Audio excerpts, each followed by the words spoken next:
Vanguard! If the answer isn't in one research field, then maybe look into another for more clues.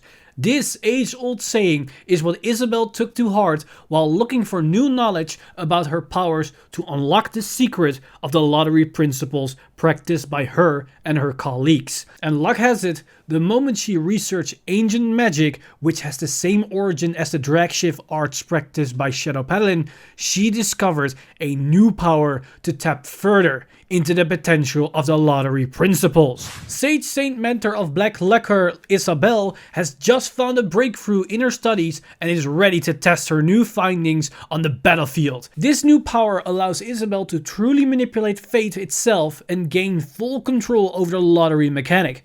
Isabelle has the same passive ability as her previous form, where she gains access to both lottery effects of all her units the moment the opponent's Vanguard is great for or higher.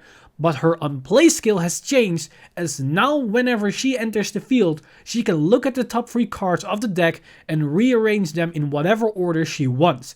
This is great in the scenario where your opponent is still at grade 2, as now you can, at the very least, get the abilities you want for your next 3 lottery skills. It is also great to set up the correct cards you're going to draw or superior call with other units, as some units call or draw the milled card off of their lottery ability. But this ability can also be used to manipulate and prepare your drive checks as well as damage checks, thus giving you even more options. However, this is just a glimpse of Isabelle's power, as her true value lies in her third effect. That allows her once a turn, for the cost of a single counterblast, to reactivate any unplaced effect as if they were placed right at that moment.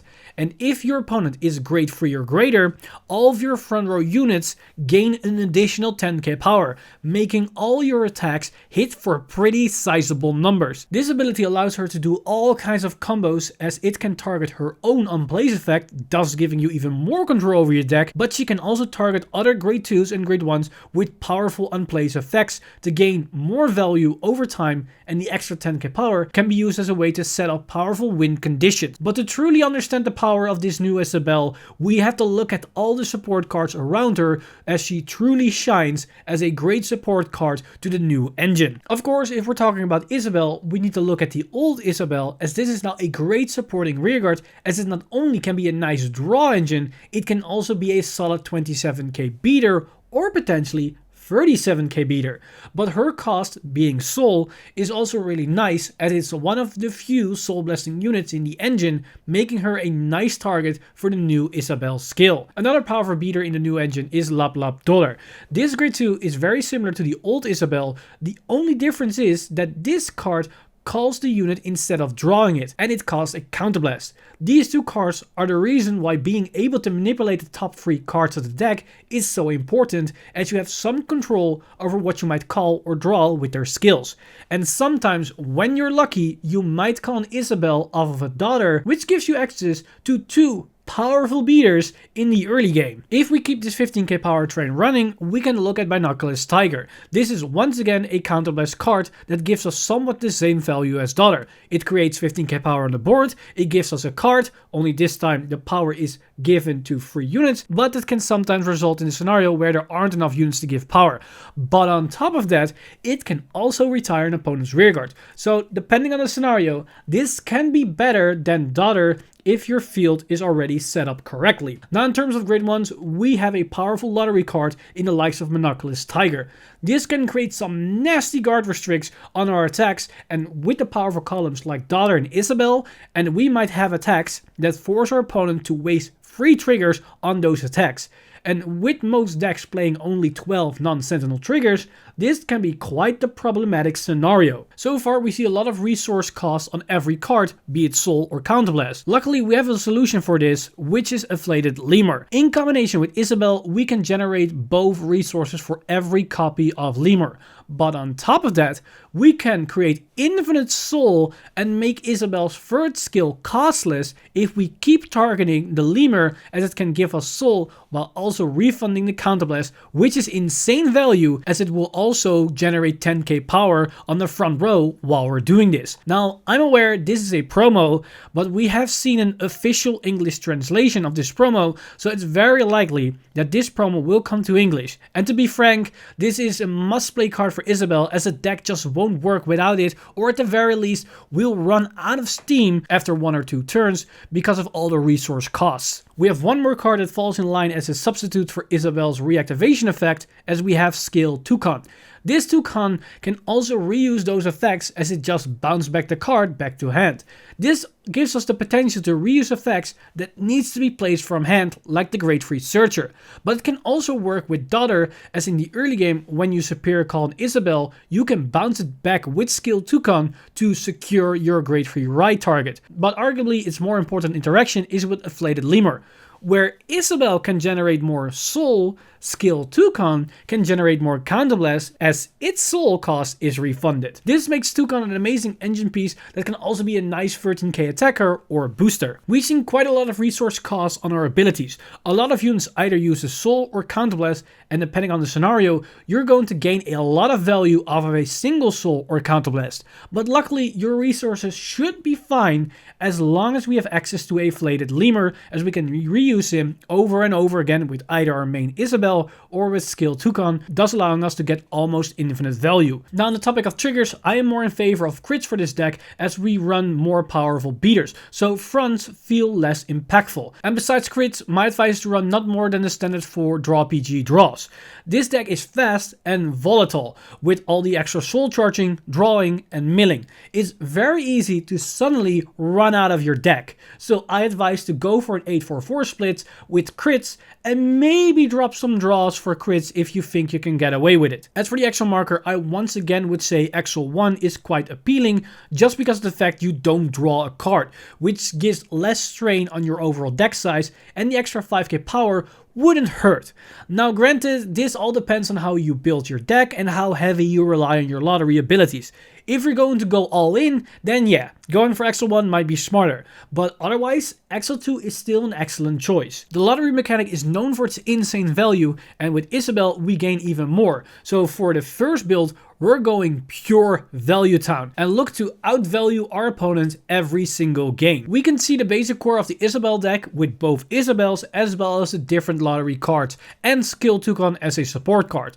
But we have some more support cards in the mix as we run Barcode Zebra. With all the extra access milling we're doing with the new upgraded Isabel, it's very easy to empower our Barcode Zebra to high levels. But it also means that we can be a bit more aggressive in the early game, as it gives us even more value out of our lottery skills. We also see the Great Free Searcher in the likes of Diligent Assistant Mini Belly, which helps us to not only get to the new Isabel as consistent as possible, but it also means we can fetch our rearguard Isabel for more rearguard pressure. The final new addition is Art Club member Per Noir. This card helps us to alleviate the stress on our deck, as at the very least we can send some cards back into the deck. It might not sound as much, but it's very likely that you can burn through 6 to 9 cards in a single turn. If we resolve an Inflated Lemur on a full power Isabel turn, we lose 2 cards. One from the mill and another from the soul charge. Then if we reactivate it with Isabel, we lose another 2 cards for a total of 4. We probably are playing another grade 2 or grade 3 unit, which is another mill, and in some cases they give us a draw, so that's already 6 cards. Then if we include the twin drive and the draw for turn, then we already look at 9 cards gone from our deck. So as you can see, this can happen fast, so having the chance to send some cards back can mean that you might be able to attack with the Vanguard that last turn. The main idea behind this deck is to outvalue your opponent, as you can create infinite value. You can create massive numbers thanks to both Isabels as well as Daughter, Barcode Zebra and Binoculars Tiger, so you can pressure them turn after turn with these attacks. Use Lemur in combination with your main Isabel and Skill Toucan to generate the resources you need to keep the deck operating. In the early game, you can also use Toucan in combination with Mini Belly to have more chances to dig towards your Isabels, if you happen to lack the Great Free Ride target. You want to save as much resources for the turns where you have the Isabel and you get both effects. But if you do, then you lose a tempo in the early turns.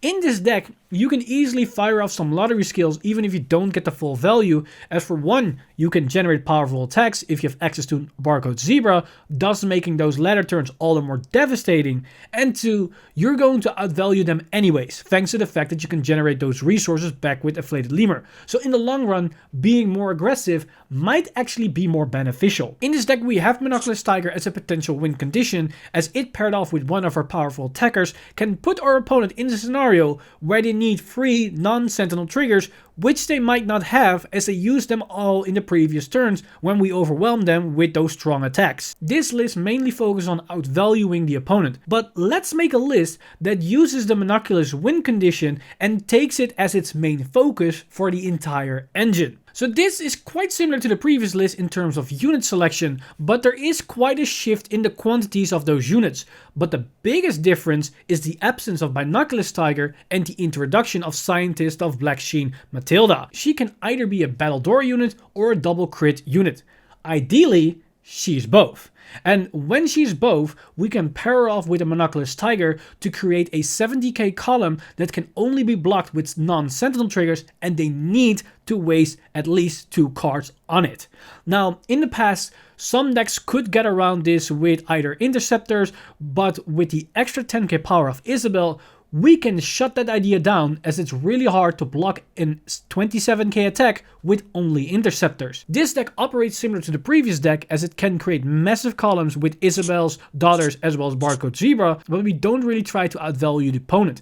Instead, we want to utilize the Matilda Monoculous combo in combination with our powerful columns, also boosted by a Monoculous Tiger, to win the game. Because of Monoculous, our opponent can only guard those attacks with non-sentinel triggers, which most decks only run 12 of. So your main attacks can only be stopped by a total of 12 cards, and the Matilda attack already forces 2 cards. Now the other column can reach 42 to 55k power without triggers, which means your opponent most likely needs 3 triggers for it to guard the attack. So in one turn, you could potentially force 5 of their 12 trigger cards from their hand. This can result that next turn, they don't even have the necessary cards to stop those attacks.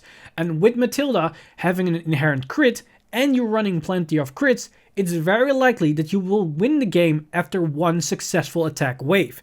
And you don't necessarily need to rely on Monoculous, as you will create strong attacks, so your opponent is most likely to go into guard them with PGs or high shield value cards anyways. The trick is to count those triggers and know how many your opponent has left, and if the number is relatively low or the chance of them having enough triggers is low enough, you can easily sweep in with 2 Monoculous attacks and win the game. To set up the scenario where this might happen, you want to be a bit more aggressive in the early game. This either puts them at high damage, making those Monoculous attacks must guards, so you start withering at their triggers, or you might force an early trigger out of their hand if they want to minimize the damage output. Either way, it's a win-win situation for you. So far, the list has been relatively similar, so let's go for a complete different approach, which might be a bit more high-rolly, as we're looking at the Big Belly engine and take their win condition, but then with an Isabel twist. So yeah, this list is quite interesting as it has the Isabel core, but we also see 2 very strange creatures within the deck.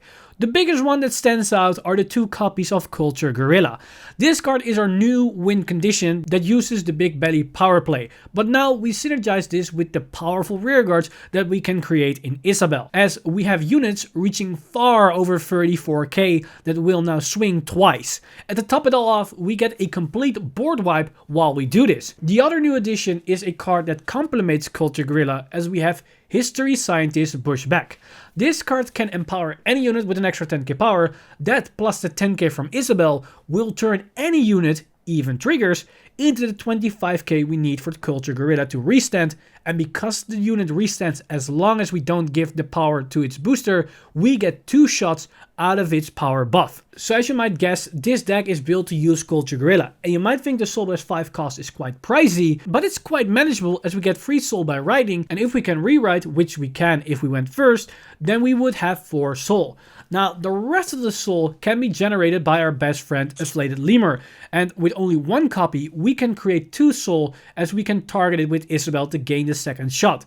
And while we add it, we give the front row an additional 10k power, which builds towards Culture Gorilla. Every other lemur is extra fuel for our other skills. The rest of the deck is so that we meet the power thresholds of Culture Gorilla. We know that Daughter as well as our rearguard Isabel can become strong 24-27k attackers on their own, and Bushback can turn any card into a 25k or higher unit. We also have Binoculars Tiger if we want to turn our 24k vanilla grade 2s into high enough beaters, as you might not always have enough resources to activate all your units.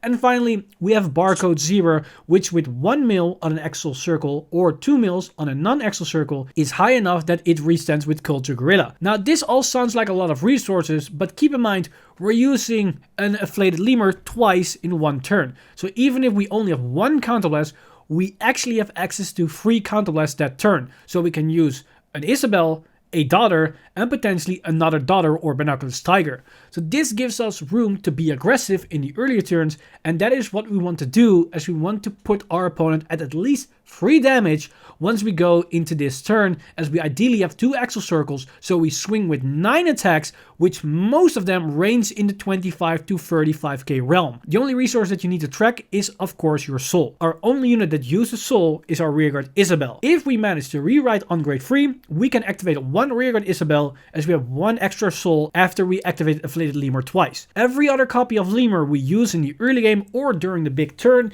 can be used to fuel another rearguard Isabel. The whole deck revolves around that one big swing turn. So save this for the moment you believe it will win you the game. But in some rare circumstances, you might be able to use this twice in a game. This can happen if you can consistently rewrite and get access to multiple lemurs, as well as not using your Isabel rearguards. In those scenarios, it's almost guaranteed that you will win that second swing turn. These are some examples of how we can take advantage of Isabel as the new Vanguard for Great Nature, but there are many different battle plans we can use. For example, another card we can look into is School Hunter Leopold. This can be another backup right target or a potential follow-up plan after Isabel. Isabel relies on a field to generate the value for her, so in a scenario where you have no field, you can rely on Leopold to potentially create that field. Also, we haven't really talked about the consistency lottery cards like Prober of Black Jet Cecile. This card can increase the consistency of the deck as we cycle through multiple cards, but at the same time, this card can put an even faster clock on our deck size, so depending on your overall game plan, this might or might not be a good include. A similar but different option is Clerical Kakapu. This card is a more consistent cycle card, as even without Isabel, you always cycle 1 card, but as an added bonus, you can put 1 card back into the deck, thus having less strain on your deck itself, which might make it a better fit in some decks than Cecile, even though it might be a weaker booster. In this spotlight, I assumed Afflated Lemur is going to be an English card, as I believe the deck is a lot less potent without the resource card. That said, that doesn't mean you can't build and play the deck without it. As we have seen, the excess amount of milling can have a negative impact on your deck size. So having a limit on your Counterblast and Soul might not be that detrimental, as the deck size might run out before your resources do. But what it does take away is the luxury of using your skills early on, as you can't regain them later on. So to compensate for that, you might want to focus on generic support that either doesn't cost you resources, or a more consistency card like the Clerical Kakapu we just looked at to give even more early game options. So experiment with Isabel, as she has more than one way to be built. Sage Saint Mentor of Black Lacquer Isabel is an amazing new upgrade to the old Isabel. She truly allows us to tap into the full potential of our lottery mechanic. Not only can we gain full effects of our units, but we can even determine what will happen for some effects. This full control over our cards plus the power buff makes Isabel a boss to be revered. Use this video as a starting point to develop your own build, as all the information in this video were designed to give you guys a core foundation of information needed to start building a deck for this particular boss unit. So with that notion, try to experiment with different cards, different strategies, as well as other trigger lineups and maybe marker choice to develop your own personal playstyle. If you like this type of content and you want to see more deck spotlights on different boss units, then check out this playlist where we go over many other boss units, including the other boss units of VBT11 Storm of the Blue Cavalry. So if you're hungry for more content like this, then definitely check out those videos on the channel. This video has been brought to you by lovely patrons over at patreon.com/VanguardInsider. You guys are amazing. If you do want to support the channel or everything that's happening on the channel, you can simply go to patreon.com/VanguardInsider and become a Patreon as well. With that said, I'm Mr. Timeleap, and I see you guys in the next one!